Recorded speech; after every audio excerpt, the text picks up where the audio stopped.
Welcome back to Proxy, everybody, and today we're going to be talking about the top 5 best Warhammer 40k changes from 9th edition to 10th edition. And of course, this is going to be from an Eldar player's perspective. So a lot has changed from 9th edition to 10th edition. Some of the changes I didn't really like, and some of them I'm quite happy with. And I think in general, a lot of players are feeling the same thing.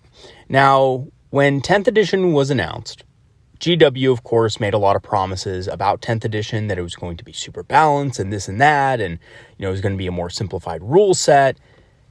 And they did, follow up on some of those. And on some of those, they didn't, and they kind of dropped the ball. However, overall, I do think they actually made the game simplified in a way that didn't make it too, easy. Right?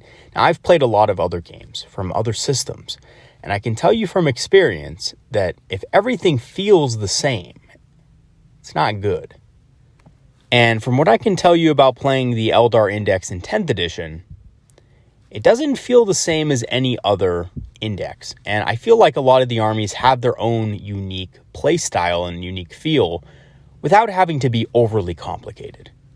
Which is, I think, at the end of the day, a good thing for attracting new players to the game. But at the same time, there were changes that I was a bit unhappy with, and continue to be so months later. However, this video today is going to be about the best changes from 9th edition to 10th edition, so without further ado, let us go ahead and jump right into it.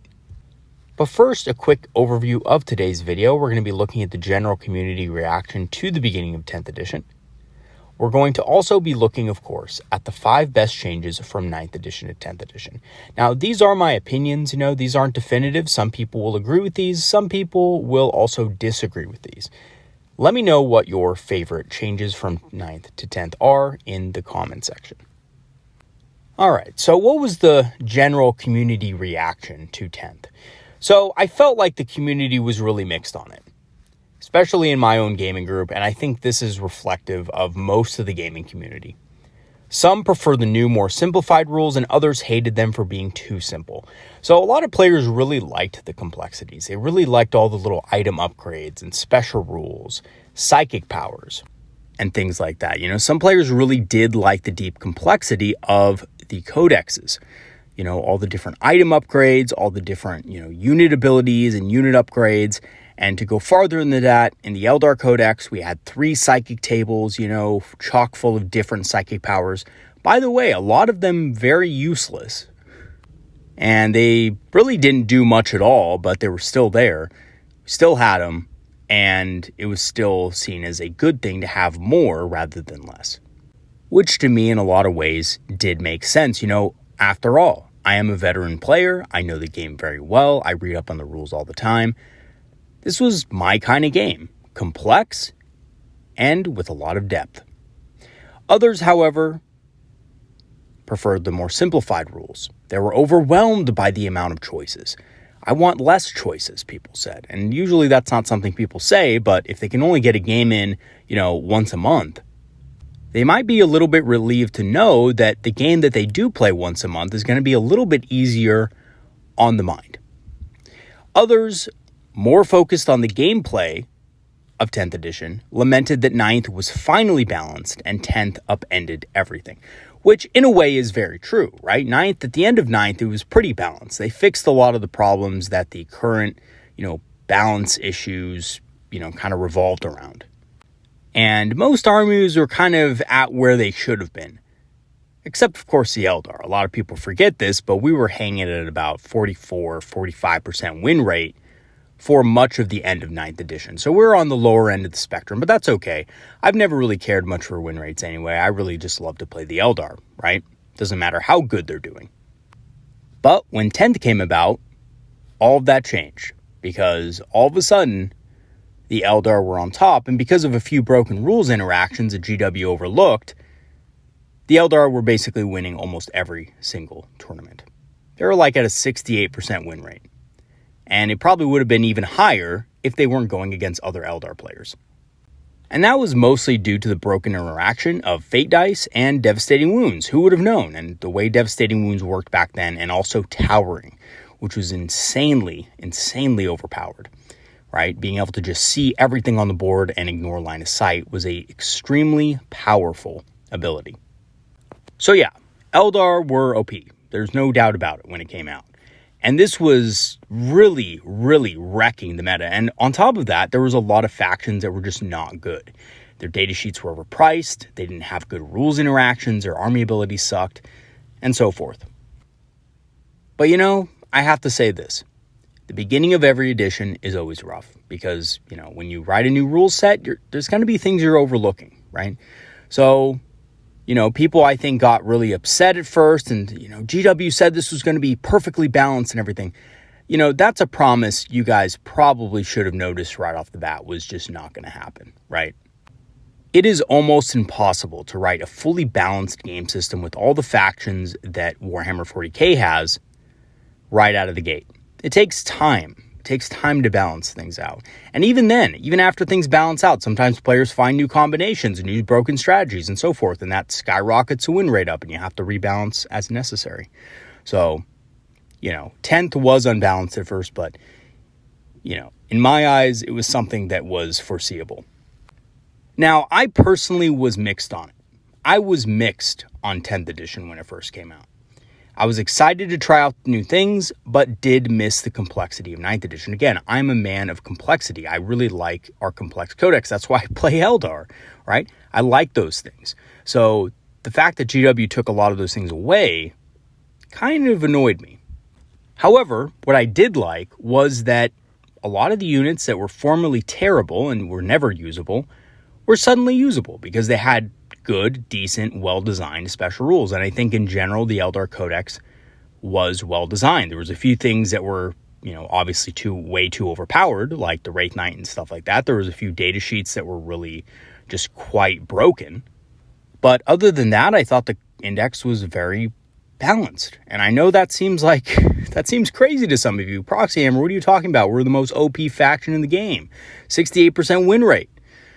But again, it was only because of a few units, and I think we've finally gotten to the place now where Eldar are coming down a little bit because of those balance changes and those nerfs. And I really don't think it's the design of the index that's the problem. I think it's the individual data sheets. And we can see that, right? The Eldar win rate has dropped considerably. It's at 57 right now. They'll probably nerf a couple more units that need it, and it will probably drop to about, 54, 53. And I think that's, relatively good as far as balance goes. All right, but without further ado, there was some changes that I did like. So let's talk about the 5 changes from 9th to 10th edition that were, in my opinion, the best. So the first one is secondary objectives. The second is army composition. And then, of course, universal special rules that were added in. The big guns never tire rule was revamped. And, of course, lastly, strategic reserves. So first off, it has to be secondary objectives. For me, this was the most important change from 9th to 10th. In 9th edition, secondary objectives, in my view, were a joke. They were very unbalanced. Some factions had great secondary objectives that they could automatically score from the beginning of the game. Some factions didn't. And this skewed tournament win rates considerably. I know it was, pretty balanced by the end of it, but a lot of these factions were actually just winning because they had better secondary objectives and their codexes weren't actually that great. For example, the Necron codex. Necrons have always been kind of a strange faction. But in 9th edition, they kind of just won because of their secondary objectives. There was never a time where I was going up against a Necron player and I thought to myself, man, this player is really good. This player is putting the pressure on me. It was always just, they walked up, they scored their secondary objectives, and it was up to me to try to take them all out and score more points than they were on primaries.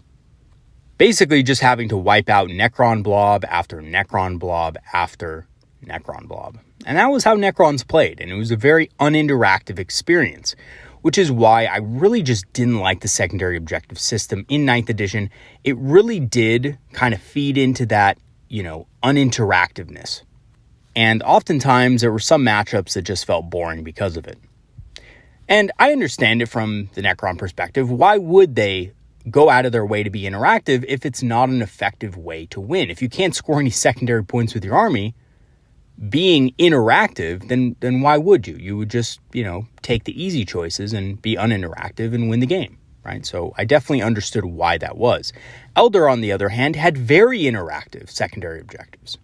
But in most cases, unless you were a very good player, they were hard to score on. New players had a hard time scoring on things like Scout the Enemy.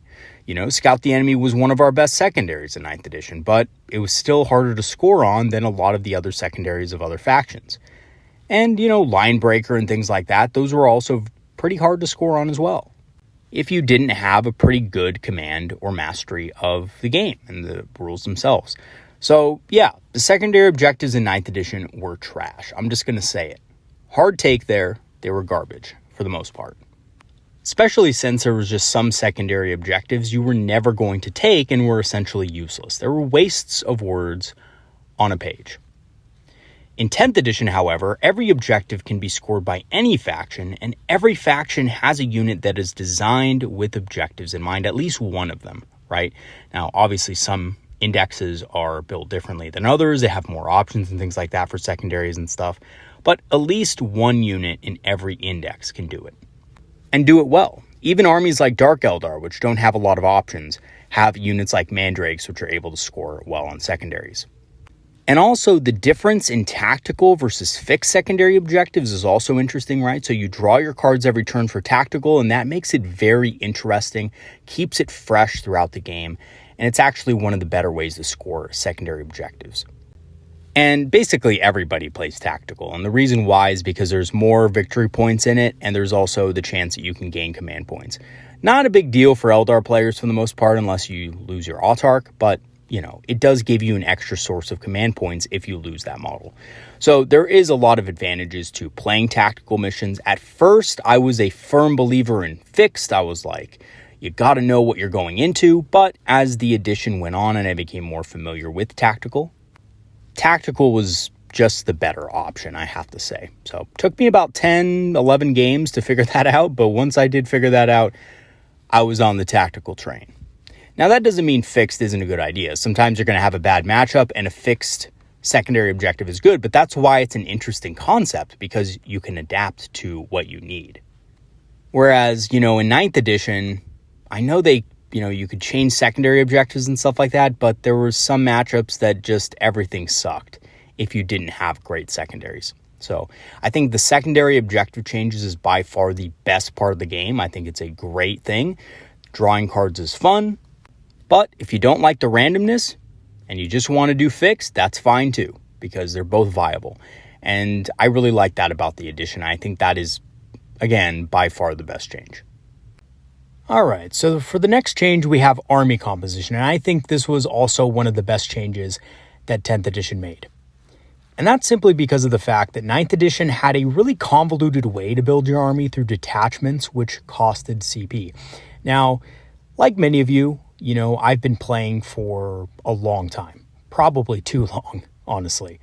But back in the day, in, 3rd, 4th, and 5th edition, every single unit had a battlefield role, and you were limited in what you could take. So I remember specifically in 4th edition, you could only take up to 2 HQs. You could take up to 6 troops. 2 of those were mandatory, as well as 1 HQ that was mandatory. You could take up to 3 elites, 3 fast attack, and 3 heavy support. And this system was the system essentially for a long time. And then Games Workshop decided to switch over to the detachment system, which, had its pros and cons, but overall, I think it was just a very complex way to do it. And there were some things that just didn't make sense about it. And in a lot of ways, it was very limiting, even though it wasn't that hard to learn. 10th edition got rid of the old detachments and replaced them with an open force organization requiring only a warlord, and that's it. So basically, you can kind of create whatever you want, which is what I like. I really like that you can do this. This, opens up a lot of different avenues for themed lists, different challenge lists that you might want to run. This is perfect for the player like me who wants to try out different things and doesn't want to just stick to the same old army every single game. And it's also really easy to understand, even easier than the detachment system. And I may be a little bit biased because when I say something's easy to understand, I'm coming from the perspective of a veteran of the game. You know, the detachment system, in truth, could be very confusing for new players to actually know what was legal, how to put an army together, and so forth. So I actually think this was a pretty good change for the game. Not only did it make things more simple, but it also encouraged more builds and more different types of play styles. Now, other players I have talked to didn't really like this because they felt like the detachment system did in a way limit some extreme builds that people were running. But from my experience, people would just find ways around that. You know, the veterans of the game, the experienced players would find ways around that.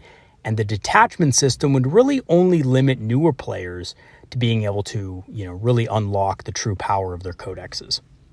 And speaking of the codexes in 9th edition that were just filled with complexities, we come to universal special rules. So universal special rules were essentially reintroduced into the game in 10th edition, and they were a way to streamline all the different weapon and unit special rules to apply to all factions in the game. In 9th edition, however, every rule on every unit had a unique name despite effects being the exact same. So what would oftentimes happen is you would have two different special rules from two different units essentially doing the same thing. So they'd have different names, but they would do the same thing. And this got pretty confusing for new players and players trying to learn the units and learn the game. So in 10th edition, the fact that they kind of streamlined all this, there was no more individual rules for -1 to hit. You just call it stealth, right? There's no more, different rules for feel no pain. It's just called feel no pain and then whatever the roll is. And I think this was a very good change. They've had it in past editions. It worked then. It works now. It's a very sensible change, and I'm glad they did it because it also makes, relearning the new rules of the new edition much easier for veterans and, of course, new players alike. So next up, we have Big Guns Never Tire, which might actually be a controversial pick for best changes, but let's go ahead and dive into this and I'll tell you why I think it's actually a better change. So in 9th edition, monsters and vehicles could not typically shoot out of combat, and it made it very easy to tie up expensive units in combat for several turns, especially with cheap chaff and things like that, and there was oftentimes not a lot you could do about it. So unless you were the Imperial Guard with a special rule to allow you to fire out of combat, you just couldn't, and you were stuck there unless you wanted to fall back and waste a turn, and that also wasn't always possible. In 10th edition, these units, both vehicles and monsters, can shoot while engaged but are at -1 to hit. So this is a disadvantage. There's still an advantage to trying to tie up a monster or vehicle in combat because they're going to have a harder time to hit other targets. But it also doesn't mean that the unit is completely useless and you have something like, a Lehman Russ battle tank. Well, that's kind of a bad example because they could actually fire out of combat. But, you don't have something like a Fire Prism or a Night Spinner being completely useless because they're tied up in combat, right? You don't have to burn those extra command points to get them out and still be able to fire with them. And I think that's a pretty good kind of middle ground. And it allows these bigger centerpiece models to actually continue to fulfill the roles that they were meant for, even if they're stuck in combat with these chaff units. Now, it might not always be great to just stay in combat anyway, but it does at least give you that option. So I actually like this rule, and I've, been enjoying it quite a bit throughout 10th edition. Okay, so now we're on to the last and final top 5 changes that 10th edition made, which I actually think is the way they changed strategic reserves. Now, this was a subtle change, but a very important one and a very tactical one, in my opinion. So strategic reserves in 9th were very limited, as you could only come in on the sides of the board. You could never come in on your opponent's board edge. But now, in 10th edition, you actually can come in on your opponent's board edge from turns 3 onward. Now, this might not seem like that big of a deal at first because, their backlines are usually screened, right? But it does add that layer of tactics to the game, You can actually kill opponents' units in their backfield, maybe with indirect fire, by some other means, especially for Eldar players, right? We have a lot of fast, hard-hitting units that can do this. And that can open up another avenue of attack. So I actually really like this change. I think it adds some tactical depth. And also adds a new dimension of play, right? If you want to play towards that, you can, because now you can come in towards the back of the battlefield. And there's also some secondary objectives, which also synergize with that strategy. So I think the strategic reserve change, allowing units to come in on your opponent's board edge, is pretty cool and kind of forces your opponent and yourself also to think about possible weaknesses of your list. No longer can you just put a cheap unit to screen the sides of the board. You also have to worry about your own deployment zone. And this really encourages you to take things that are going to be able to successfully screen out your own backline. Okay, so in conclusion, I did really like 9th edition and certain aspects of it were great. In my opinion, probably the best they have ever been in my time playing Warhammer 40k. However, 10th edition did get a lot of things right as well, and I've been really enjoying those particular changes. Now, there were, of course, some things I didn't like about 10th edition, of course, but I am going to discuss those in a future video. If you guys want to go ahead and leave in the comments what changes you thought were best or what changes you thought were worse, I would love to hear your opinions on that, and definitely leave those in the comment section below. I'm currently also working on a couple more videos having to do with how to deal with certain armies in 40k as an Eldar player, so stay tuned for those. And if you have any more video ideas, please leave them in the comment section as well. All right, everybody, that is going to be it for today's video. Thanks for watching, and thank you to all my patrons and supporters who have supported the channel over the last year. Your help has greatly been appreciated and, of course, helped the channel grow significantly. If you do want to help support the channel and join our Patreon, I have free trials activated, which will grant you permanent access to our Discord community, which is a community of Eldar players and enthusiasts who love talking about strategy, tactics, and of course, hobbying. And also, you get free access, of course, to the Eldar Knights fan decks, which is currently in its rough draft form, but will be finalized in the next couple of weeks. So yeah, and we would definitely love to welcome you to the channel's Discord. And of course, because it's a free trial, you don't have to support past the 7 days if you don't want to. I'm also an Amazon affiliate and have a channel store page. So if you want to grab some Eldar inspired apparel at the channel store page or some discounted Eldar miniatures on Amazon, you can check out those links in the description as well. Lastly, in an effort to get some art for the Eldar Knights fan decks, I've done another Kickstarter for it. The goal is $250. We're at $60 right now. If you guys do want to support that, it would be awesome. There's about 5 days left on that, I think. So if you're thinking about supporting that project so we can get some, an actual artist to do some of the, art for the Eldar Knights, that would be really cool. So anyway, all right, everybody, have a good one, and I'll see you guys next time. Peace out.